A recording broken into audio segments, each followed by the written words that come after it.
Good afternoon. Good afternoon. How's your day going so far? I just had lunch 4 minutes ago, so it's been a busy day. Are you on the East Coast? West Coast, yeah, Okay. thankfully. Otherwise, lunch would have just skipped it entirely. Yeah, I'm just north of Portland, Oregon, in the state of Washington. Oh, okay.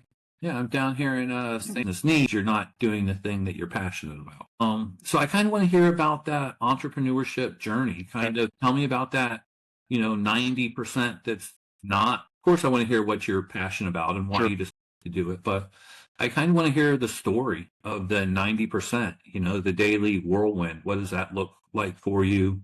What was Okay. that starting process? Where are you going? Yeah, man, this would be hard to do in a succinct way.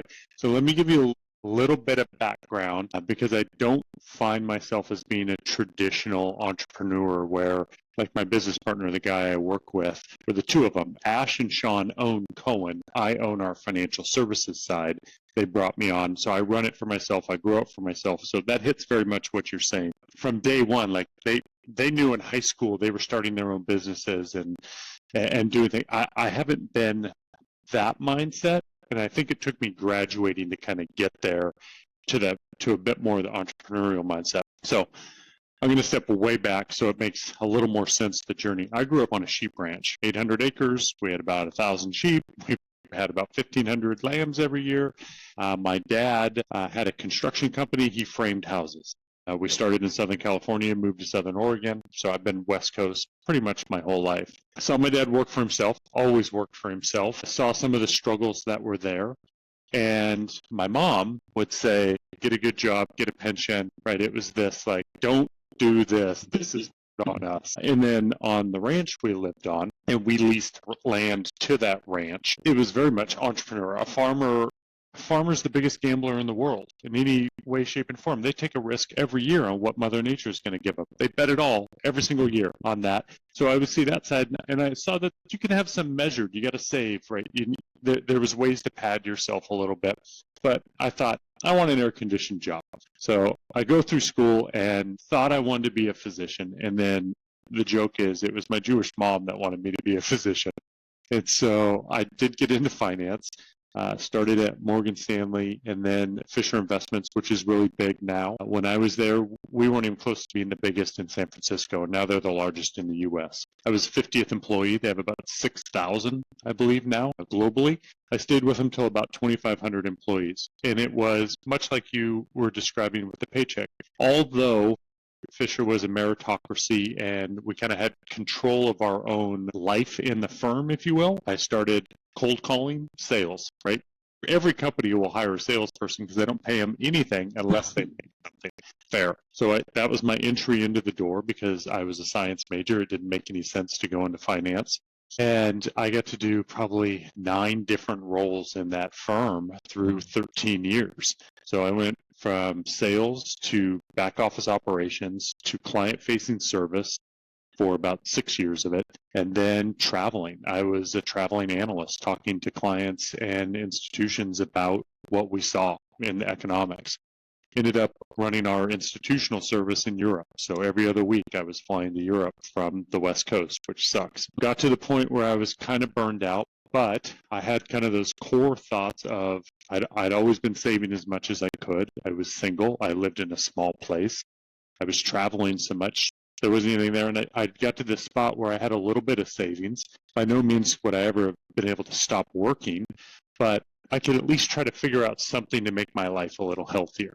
Blood pressure's up. I'd had a brain tumor. I'd had a spine surgery. I was like, this isn't working. So I had a couple transition jobs and then realized I could go to work for myself. I had a little bit of a safety net and got in an RV and traveled the U.S. for 2 years with my girlfriend at the time, now wife and mother of our child. Started doing sales in finance on a kind of a consulting basis and realizing that I could carve out a niche of talking with people, uncovering the problem, and matching them with someone else to fix the problem. Long story short, that does a couple of ventures together, then I become a CEO of a company and really didn't like that at all. And it was a publicly traded company, so just a ton of scrutiny. We ended up selling that company. My daughter was born. I did a couple of things with people I had worked with. My last executive at Fisher is now running a different company, so he brought me over to help out for a little bit. And I realized I hit that point where I think you're kind of discussing is I went, I can't work for someone else for two main reasons. One, I can't handle going down a route of decision making when I'm against it and I still have to do it. So at my core, that just, it frazzled me. And I just couldn't do a good job at it, right? It showed on my face. And then the second part was you don't know what you don't know, but I had felt I'd learned enough to make better decisions than some of them we were doing in the companies I was working, because that was the beauty of Fisher.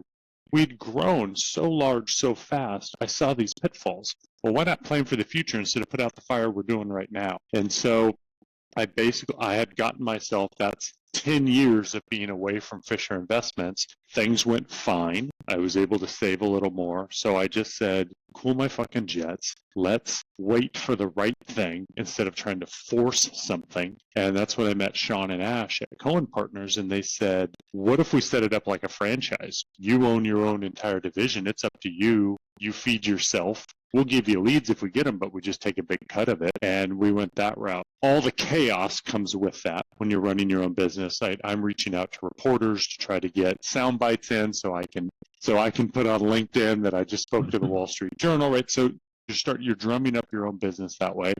They had a good footprint, so we're getting leads, and we found out that my experience with family offices in the past, working in them and helping advise them on portfolio management stuff, was a massive niche in headhunting, in executive headhunting. There's a few firms out there that get the predominance of the business for family offices. To find them a new chief investment officer or CEO or succession planning from the founder needs to hire his first executives. Nobody in that industry has been in finance, has worked in a family office, has done anything remotely. They've either been HR or just recruiting. And so the conversations, I didn't realize that the families were telling me this after they choose me to work for them, was the conversation is different. You understood us right away. The language was different. And the analogy I was given is it would make sense if you're talking to an auto mechanic, it's different language about the car than it is an accountant on what they do. And so unknowingly, I had built a skill set that worked well. And now this part of Cowen Partners is growing rapidly. Cowen Partners as a whole, we've been growing for 10 years, 70% last year. But our family office space, we formalized it. We're launching. We have a brand around it now. And so that'd be the backstory of where I am. So what questions does that maybe spur that would be helpful for you? Well, I guess where I'm kind of curious is, I mean, it sounds like you hit the ground running and you were able to take off and find, customers and clients. Yeah, sometimes. The first time I tried it, it was few and far between. It was back to top ramen nights there for a bit. But yeah. Right. I think every new business venture, if you don't go through that, you're probably not going to last very long, right? Because you have to build up kind of that resilience in those. You mentioned your farmers being one of the toughest, going all in every year, right? And, I think that also develops kind of like a gritty type of work ethic, and just like, okay, so things got effed up this year. What are we going to do? We're going to do it again, more, harder, faster than we did before to make up for the things. Yeah, trials and tribulations make you smarter and make you more agile, make you more well-rounded. Something I learned from Ken Fisher, and I couldn't quite understand it at the time, but it affects how I hire now. I would much rather hire someone from a state college that got A's and B's or was the first person to ever go to college in their family than I would somebody with a pedigree from an Ivy League. And it's not that they're smarter or dumber in any way, shape, or form, but they've generally had those to persevere through more challenges. So they just get more creative. And nothing against Ivy League. Some of the people I've worked with on that realm are fucking phenomenal. They're brilliant people. But oftentimes they come in and say, here's my background, here's my pedigree. And that's not what I want. I want to know, what can you do? What are you envisioning? How would you attack this problem? And I notice individuals that come from storied backgrounds have that. So let me ask you this. I mean, do you have currently challenges? Do you have things that don't, friction inside your pipeline or your customer onboarding process? We do. I would say due to growth and speed, it's one of those, right? I think there's that fine line of putting systems in place and hiring enough people fast enough to do the right job that you're tackling the figure it out as we go. We're building the plane as we're flying. Thankfully, we're off the ground. But it's at least for us, the three of us all live fairly close to each other. So we'll either go to somebody's house and have dinner or have a bourbon and figure out, like, are we even doing decisions correct? Do we have metrics in place to even judge how fast we're doing these decisions? And if we're not doing it fast, the one thing we all agree on is we just kill it immediately. And that was something I didn't see happen enough at a couple of the companies I worked with. They would let failing projects go longer to try to prove themselves. 9 times out of 10, they're going to fail. Right when you kind of start recognizing it, you're already past the point of no return. So the other ones, sure, maybe 1 or 2 of those 10 worked out because they let them run faster. But we didn't lose all the money on the other 7 that didn't. We can put resources someplace else. Like being a poker player, as soon as you realize it's a losing hand, just give it up. Save your bullets for when you realize, because every hand is either a winner or a loser, you just don't know it yet, right? And you've got to see the flop, you got to see something, or maybe it's seeing what the other guys have and going, oh, we also have shit, but it's not their shit. What KPIs do you guys measure? How do you measure those? So we are getting into that right now. How would I put it? We've just started because with 70% growth last year, we had to really start looking at, are we wasting resources? How are we doing this? And I would say if we had to track it, the simplest one to look at was deals coming in. Right now, I'll give you a little background on Cowen Partners so it makes a little more sense. We have less than 24 employees in total. We have the footprint of Korn Ferry, which has 8,000 employees. So our presence online, the content we put out, everything around us, people believe we're at least 1,000-person firm. So we get 8 to 10 leads a day. It's insane what we get for the size of our firm. And they're inbound. Other firms get 8 leads inbound a month. It's outside sales is constantly hounding. So we kind of took that for granted. And for a couple of years, we really didn't respond back to people when they would ask questions. There's too many emails coming in. We just couldn't do it. So we've gotten to the point that it's okay. How many deals have come in? Sure, 8 out of 10 that come in are, how much do it cost? What would it be if we did this? Right. So that's just checking the temperature kind of questions. Information questions. Just information questions. And we could probably do a better job of putting that online. But some of the 25%. Huh? Yeah, some measure, right, significantly better than the 8, even though we're still increasing revenue 70% at a clip. And so we started doing, okay, how many times are you talking to him? First, how many did you talk to and did they close? And then another KPI was, how many times did you talk to them? Right, what we were also then finding in our business, so it's a little bit different, but tracking the actual amount of time we're putting in to get a sales lead. So I'll call it how many meetings held. If we had to talk to them 3 times before we could get them to the point that we would even send them a contract, they almost always fell out in contract phase. 5 times, they fell out every single time. So we were finding the more work we put in was actually counterintuitive to what we were doing. So we started just, here's our information. Follow up a week later. Oh yeah, we're still looking it over. We'll get back to you. 9 times out of 10 from that, it never went anywhere. So we weren't wasting time on that 10%. We were just go to the next. So we were trying to keep things as lean as possible.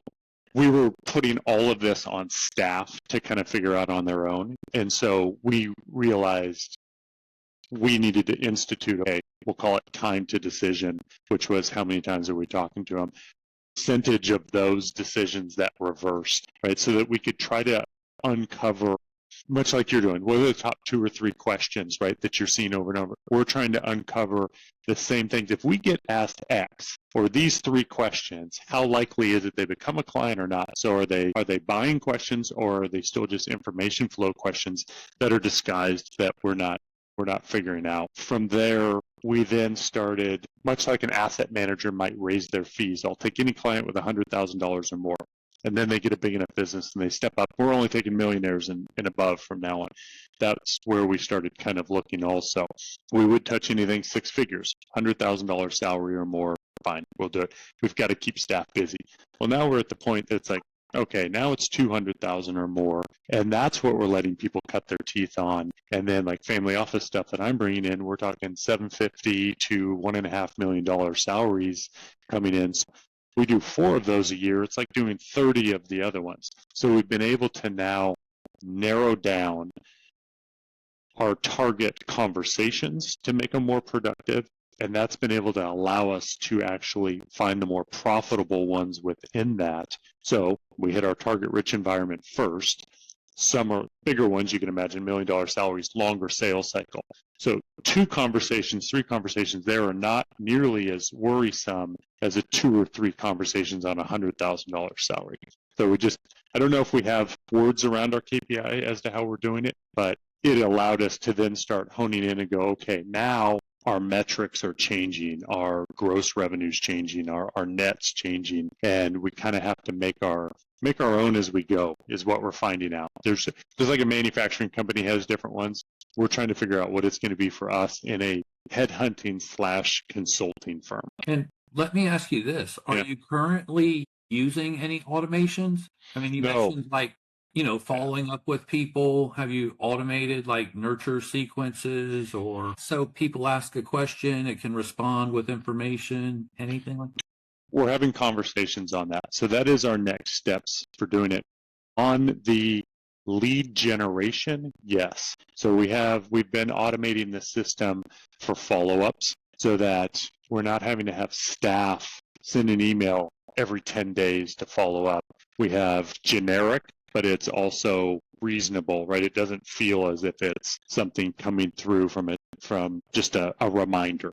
I mean, I think depending on the platform that you use, you could also have those automatic responses personalized. Yes, I would say we just haven't paid for the technology to do that. Most staff right now, we'll call it like the 8 to 10 leads that come in a day. 2 of those they'll call. The other ones get a canned email. It's just a cut and paste. They're just sending the same email saying, thanks for calling, and we change, who it's to and how it is. So that hasn't even been automated yet because we're still stumbling through where to do it the most efficiently. Okay. But that'll definitely get us down to getting a better understanding of cost to client, cost to decision. Right now, it's just a lot of marketing. Most our AI is all marketing generated. Right. Well, yeah, I mean, it sounds like you're at least thinking about places automations can thinking help. about it. Have a little bit in there, hiring people that have worked in that, not in AI realm, but have been using it at companies. So we brought somebody over from Stanton Chase, which is a very large firm. It spent 15 years there, but they have recently gone through and done a bunch of that updating, I'll call it. Great.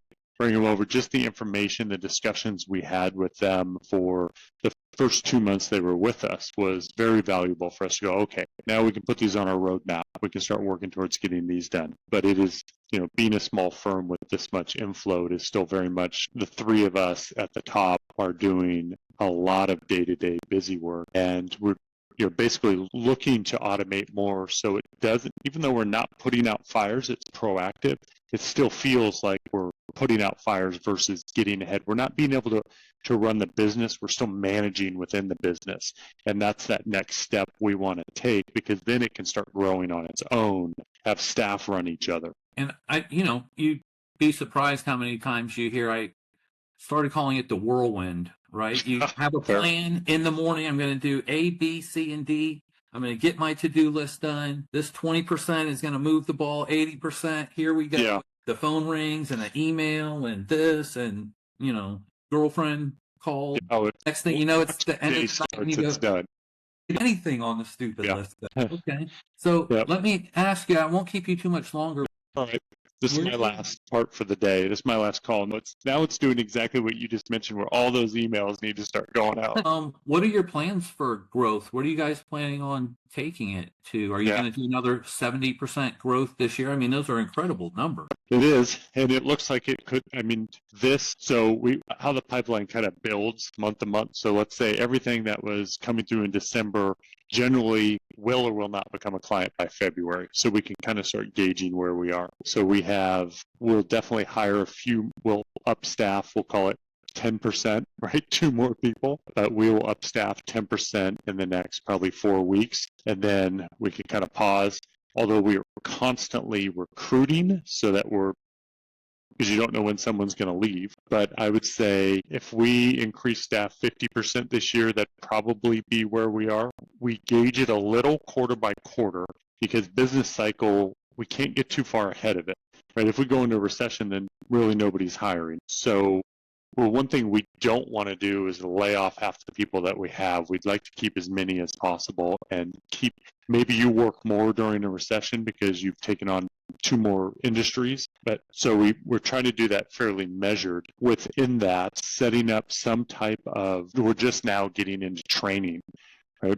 Quality control of the calls going out. We're realizing that 10 staff members are saying things quite a bit differently than each other. So we need to have some standardization. That's the next step for us to then, I think, hit another milestone where we could increase staff 100-fold and have less concern about it because we have 2 staff members that are training everybody coming in. This is how we do it. And right now, everybody's been a hunter. We've had nobody staying in the camp and actually saying, okay, show me your hunting skills. Let's see. Okay, let's tweak this. Let's sharpen this arrow. So that's the next step on my side of it. Okay.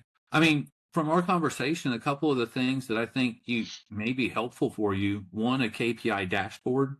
Okay. It kind of tracks those metrics for you that Sure. At a glance, you can hit the button on the screen and see like where they are today. And another one, especially around training, one of the new things that we're seeing is basically like a chat GPT brain that can be trained specifically on your company, your business model, how you want things done. Brain is a segment inside of ChatGPT, is that correct? Well, yeah, it's a ChatGPT brain that's just hosted on another platform, and brain is trained specifically on your information. So, like, say your sales process. So, if you have your salespeople and they wanted a specific question, right, it would give them basically as close to an answer as all of your combined information. Yeah, we still edit it for the final touch, but it's 98% versus 80%. Yeah. Right, exactly. So some stuff like that you may consider. Yeah, I like those ideas. I'm going to be completely candid. I'm going to look into both. Those are going into Google next for me to pull them up. Awesome. I was going to say, what's your background? How'd you get into this? What got you interested in this? I've had quite a couple of businesses over the years, personal training, painting, detailing cars. I opened a restaurant. So I've been in the kind of entrepreneurial startup, do your own thing. And especially the food truck business, a lot of food trucks to get, 15, 20. So I made a lot of friends like in the space going through the same thing. And what I realized is a lot of, especially startups and, they're gritty people. They're people who are trying to change and live the American dream. They're not afraid from the work. Yeah. They're not afraid of work at all. But, the thing you're passionate about ends up only being 10 or 15%. And so how do you help those gritty, hardworking, determined people, right, that are very passionate and very good most of the time at what they do? How do you fill in the gaps of that other, 85 or 90%? How do you kind of create a pathway that makes it better and easier for them to succeed? So that's kind of how I got into this particular stuff. I like it. Yeah. Let me ask you, before I let you go, last thing, what's your piece of advice? What would you tell our listeners? What would you tell people? What advice would you give for somebody going out on their own, starting, running a business? What do you got for us? All right. So I have to caveat this because I believe more failures in life make you smarter, right? It's the same as having that grittiness and that toughness. You can persevere. If you haven't failed, then everything's a Titanic issue to you and you look at it differently. So for me, especially in the space I'm in right now, growth isn't necessarily more deals or having more staff. Better judgment, fewer mistakes, right? And better judgment comes from the more failures. If somebody comes in that's got 30 years in business, they're going to be better than somebody with 5 years in business. They should have hopefully seen more iterations of failure, so fewer mistakes, and then faster clarity. It took me, I'm 50 this year. I bet you it took me till I was 40. Melting, it's just all going down. Yeah, so for me, so to recap, I think I would just say, you know how I would, that's how I will quantify the better judgment. Accumulate regret and shun pride. Okay. And you don't have to beat yourself up, but try to find the common themes from what your errors are coming from, right? Is it me, or is it the business, or is it society? And figure that shit out so you can make fewer mistakes. And those, unfortunately, growth comes at the speed of pain. So each one of those you got to take your licks on. But if you remember why they happened and start tying them together, you can get fewer mistakes in the future, hopefully. And I think it was Michael Jordan who said failure isn't absent from success. It's part of it. It's just part of the journey. If you don't have failures, you'll never have success. Yeah, I believe I read that same one, and then he put in, like, I missed 29,000 shots in my life, and some are game buzzer ones. From my high school basketball team, missed the game-winning shot 6 times, cost us this, cost us that. Yeah, I remember that. That is a good, powerful one. Over to you. Feel free to use it for your LinkedIn, social media, however you want. Okay, I appreciate it. Thanks, man. Yes, sir. Thank you. Have an amazing day. We'll talk to you soon. You too.